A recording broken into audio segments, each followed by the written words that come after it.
Ibu, bapak, saudari, saudara, rekan-rekan muda, dan adik sekalian yang terkasih dimanapun kalian berada, bertemu kembali dengan saya Romo Tino SSCC di dalam catatan pesiarah. Seringkali kita di dalam persiarahan lebih mengutamakan apa yang menjadi nafsu kita. Tetapi hari ini kita diajak untuk lebih memikirkan apa yang disabdakan Tuhan melalui hati kita dan apa yang berkenan di mata Tuhan. Sebelum kita mendengarkan permenungan dari catatan pesiarah, marilah kita membuat tanda kemenangan Kristus. Dalam nama Bapa dan Putera dan Roh Kudus. Amin. Allah Bapa yang Maha Pengasih, bantulah kami dalam mewujudkan karya-karya terbaik dan kuatkanlah kami dengan pertolongan-Mu dalam persiaran hidup kami.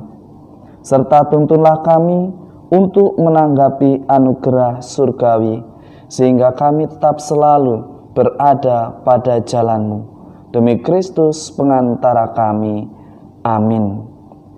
Ibu, bapak, saudari, saudara, rekan-rekan muda, dan adik sekalian yang terkasih, jika kita berseru kepada Tuhan dan melakukan apa yang baik di mata Tuhan, kita pun akan selalu dijaga. Hal ini dialami oleh Nabi Yeremia, di mana ketika ada persekongkolan untuk melawan dia tetap berdoa, ia tetap percaya, dia tidak khawatir, ia tetap menjalani tantangan hidupnya yang hendak ia lalui di dalam sukacita. Seringkali ketika kita ada persoalan, ada masalah di depan kita mudah panik, kita mudah bingung, akhirnya kita salah mengambil solusi. Kita diajak untuk memohon kepada Tuhan, sebagaimana disabdakan oleh Tuhan, carilah maka kamu akan mendapat, ketuklah maka pintu akan dibukakan bagimu. Tuhan kita bukan Tuhan yang tidak mengenal anak-anaknya. Ia pasti mengenal kita semua. Tinggal bagaimana kita sebagai anak-anaknya tetap selalu berserah diri secara total kepada Tuhan. Pada bacaan hari ini kita pun mendengar kisah bagaimana seseorang yang meminta posisi di sebelah kanan atau sebelah kiri untuk anaknya. Kita berbuat baik bukan untuk mengejar sebuah posisi. Kita berbuat baik bukan untuk mendapatkan jaminan akan kerajaan surga. Karena kebahagiaan di surga, soal duduk di sebelah kanan atau sebelah kiri, hanya Tuhan yang tahu. Yang pasti, yang kita tahu, kita memperjuangkan kebaikan dan kebenaran. Jika kita hanya mengejar posisi sebelah kanan atau sebelah kiri, apa bedanya mereka yang berbuat baik untuk mendapatkan jabatan di dalam kedudukan, di dalam hidup masyarakat? Kita mesti belajar untuk tahu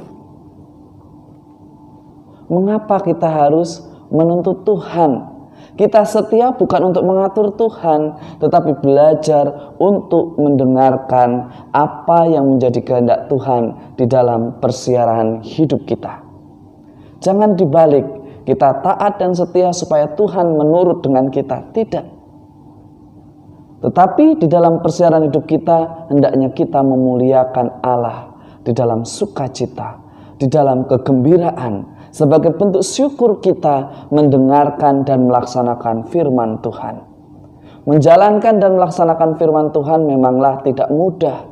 Tetapi percayalah, jika kita mau berusaha, jika kita mau berkembang, Tuhan beserta kita. Sekali lagi, ibu, bapak, saudari, saudara, rekan-rekan muda dan adik-adik sekalian, kita berbuat baik bukan untuk mengatur Tuhan, tetapi untuk memuliakan Tuhan. Semoga berkat Tuhan senantiasa melindungi dan memberkati kita semua dalam nama Bapa dan Putera dan Roh Kudus. Amin. Ibu, bapak, saudari, saudara, rekan-rekan muda dan adik-adik sekalian yang terkasih, seringkali kita berbuat baik hanya karena kita ingin doa kita dikabulkan. Padahal kita berbuat baik, kita berbuat benar, kita memperjuangkan kebenaran karena semata-mata untuk kemuliaan Tuhan.